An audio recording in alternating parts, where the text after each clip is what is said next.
नमस्ते। आज हम बात करेंगे कि टीएमटी क्या होता है, ट्रेडमिल टेस्ट किसे बोलते हैं।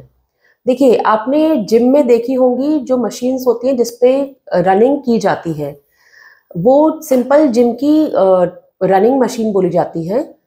वही मशीन अगर क्लिनिक या हॉस्पिटल में लगी हो और उसके साथ पेशेंट को ईसीजी लीड्स भी लगा दी जाए एंड देन जब पर्सन रन करता है तो उस टाइम हमें ईसीजी की एक रिकॉर्डिंग मिलती है जिसमें हमें पता चलता है कि जब किसी टाइप का कोई स्ट्रेस आता है बॉडी पे, हमारे हार्ट पे जब स्ट्रेस पड़ता है, जब हमें ज़्यादा ऑक्सीजन की डिमांड होती है, जब हमारा अ, दिल को ज़्यादा ऑक्सीजन की रिक्वायरमेंट होती है, हमारी बॉडी को ज़्यादा ब्लड की रिक्वायरमेंट होती है, हम दौड़ते हैं, हमारी धड़कन तेज़ होती है, तो उस टाइम ईसीजी में क्या क्या चेंजेस आते हैं उसको रिकॉर्ड किया जाता है।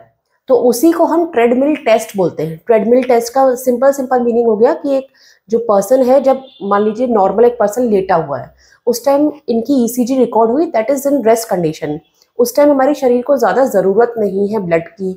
तो अगर किसी को हार्ट की मान लो नसों में ब्लॉकेज होगा तो रेस्टिंग कंडीशन में वो ठीक ठीक काम कर रहा होगा, उसको इतना पेन वगैरह नहीं होगा। लेकिन अगर वही पेशेंट को हम दौड़ाएंगे, ठीक है, तो उससे दिल की धड़कन बढ़ेगी, उसकी जो ऑक्सीजन, शरीर की ऑक्सीजन रिक्वायरमेंट है, जो दिल की ऑक्सीजन रिक्वायरमेंट है, शरीर को जो खून की ज़रूरत है, ज़्यादा पंपिंग कैपेसिटी हम जो किसी भी पेशेंट के हार्ट की नापते हैं वो ट्रेडमिल टेस्ट में नापी जाती है कि इसका हार्ट कितना हेल्दी है, कितना अच्छे तक वो पंप कर पा रहा है, कितनी तेज धड़कन तक अचीव हो पा रही है बिना उसको किसी परेशानी के।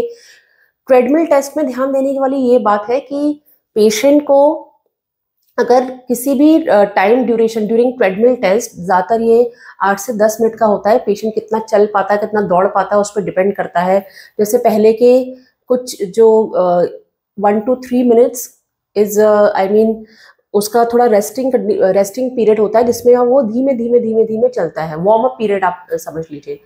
फिर जब 3 मिनट हो जाते हैं उसके बाद उसको थोड़ा तेज चला जाता है। ऐसे ही हर 3-3 मिनट में जो आपकी स्पीड होती है ट्रेडमिल की, रनिंग की, वो बढ़ जाती है। ऐसे ही एलिवेशन भी हर 3-3 मिनट में कुछ कुछ डिग्रीज बढ़ जाते हैं। जैसे सबसे पहले आपको बिल्कुल समतल उस पर ट्रेडमिल पे दौड़ाया जाएगा या वॉकिंग कराई जाएगी, फिर थोड़ी देर बाद जो एलिवेशन है वो थोड़ा सा बढ़ा दिया जाएगा ट्रेडमिल का, जैसे 30 डिग्रीज, देन उसके बाद फिर 10 डिग्रीज और बढ़ा दिया जाएगा हर 3-3 मिनट में। ऐसे ट्रेडमिल टेस्ट होता है। तो इसमें ये क्षमता नापी जाती है कि आपका हार्ट कितना हेल्दी है, कितना वर्कलोड अचीव कर पा रहे हैं, कितना हार्ट रेट तक आप नॉर्मली अचीव कर पा रहे हैं जब आप रनिंग कर रहे हैं। ईसीजी में आपके रनिंग में कोई चेंजेस तो नहीं आ रहे। अगर ईसीजी में रनिंग में या फिर ट्रेडमिल करते हुए चेंजेस आ रहे हैं, ज़्यादा चेंजेस आ रहे हैं, तो आपको फिर एंजियोग्राफी करवानी ही पड़ती है देखने के लिए कि जो चेंजेस उसमें आए हैं तो उससे हमारी जो हार्ट की नसों में कोई ब्लॉकेज वगैरह तो नहीं डेवलप हुआ है, ठीक है, मतलब आपके हार्ट की नसों में कोई ब्लॉकेज तो नहीं है। अगर ब्लॉकेज होता है तो ऑब्वियसली जब हम रनिंग करते हैं या वॉकिंग करते हैं ज़्यादा तेज, तो इतना रिक्वायरमेंट जितना बॉडी को ब्लड का या चाहिए होता है हार्ट को, वो नहीं मिल पाता है। तो इसलिए उस टाइम ईसीजी में चेंजेस आने लग जाते हैं, आपको पेन होने लग जाएगा, घबराहट होने लगेगी, पसीना आने लगेगा, सांस बहुत फूलने लगेगी।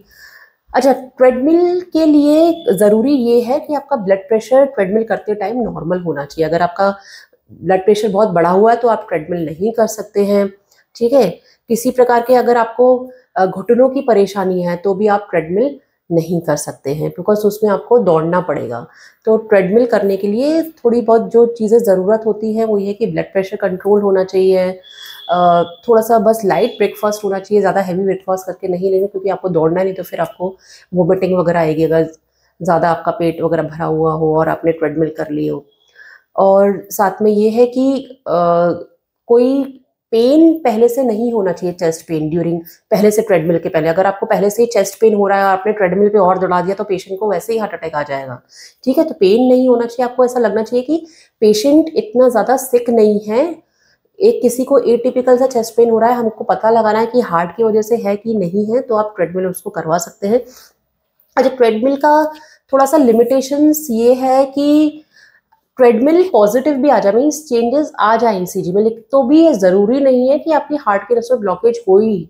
उसके लिए फिर आपको एंजियोग्राफी से उसको कंफर्म करना पड़ता है। सिमिलरली अगर ट्रेडमिल आपका नेगेटिव है, मीन्स कि उसमें कुछ नहीं आया, तो फिर ऐसा ज़रूरी नहीं है कि आपकी हार्ट की नसों में ब्लॉकेज नहीं हो। तो बेसिकली सिम्टम से चीज़ें बहुत ज़्यादा पता पड़ती हैं। दूसरा, एंजियोग्राफी ही अल्टीमेट गोल होता है किसी भी चीज़ को डायग्नोज करने के लिए, हार्ट की नसों की जो ब्लॉकेज है। तो सबसे अच्छा टेस्ट तो ऑब्वियसली एंजियोग्राफी होता है, बट ट्रेडमिल भी काफ़ी हद तक हमको चीज़ें क्लियर करता है। नमस्ते।